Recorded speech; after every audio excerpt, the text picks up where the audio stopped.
సృష్టిలో ప్రతి దానికి ఆది అంతం, ప్రారంభం ముగింపు ఉన్నట్లుగా విచిత్రం చూడండి. మానవ జీవితానికి కూడా ఒక ఆది ఉంది. అట్ దట్ సేమ్ టైం ఈ జీవితం ముగించబడే రోజు కూడా ఒకటి ఉంది. మానవ జీవితానికి ఆది ఉంది, అట్ దట్ సేమ్ టైం ఇదే జీవితానికి అంతం ఉంది. కానీ ఒక విచిత్రం చెప్పమంటారా? మరణం తర్వాత ప్రారంభం కాబోయే జీవితం ఉందే, దానికి ఆది ఉంది కానీ అంతం లేదు. అదే యుగాయుగాలు ఉండబోయే జీవితం, అదే అసలు సిస్సులు మానవ జీవితంలో నిజమైన ఉగాది. విన్నారా? మరణం తర్వాత జీవితం ఉంటుందే, మరణం తర్వాత జీవితం. ఈ జీవితం ఉంది 30 సంవత్సరాలు, 40 సంవత్సరాలు, 50 సంవత్సరాలు, 70 సంవత్సరాలు, అధిక బలం ఉంటే 80 సంవత్సరాలు.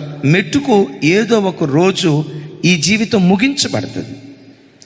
అయితే క్రైస్తవ జన్మ పరిశుద్ధ లేఖనాల్లో మనం గమనిస్తే మరణం తర్వాత ప్రారంభం కాబోయే జీవితం ఉందే, మరణం తర్వాత మరో జీవితం ఉంది.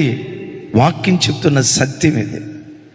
మరణం తర్వాత ప్రారంభం కాబోయే జీవితం ఇప్పటి జీవితం లాగా 100 సంవత్సరాలు ఉండే జీవితం కాదు, ఒక యుగం ఉండే జీవితం కాదు. హైందవ్యంలో 4 యుగాలు ఉన్నాయన్నట్లుగా వారు చెప్తూ ఉంటారు. అయితే ప్రతి యుగానికి ఒక పరిమితి, కొన్ని వేల సంవత్సరాల తర్వాత ఆ యుగం పూర్తయి మరొక యుగం ప్రారంభం కాబోతుంది.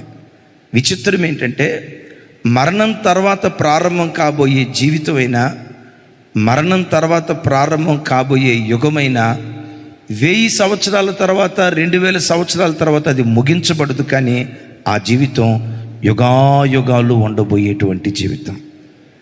ప్రతి క్రైస్తవుడు ఆ ఉగాదికి సిద్ధపడేటువంటి వాడిగా బ్రతకాలి. చప్పలు కొడుతూ స్తోత్రాలు చెప్దాం.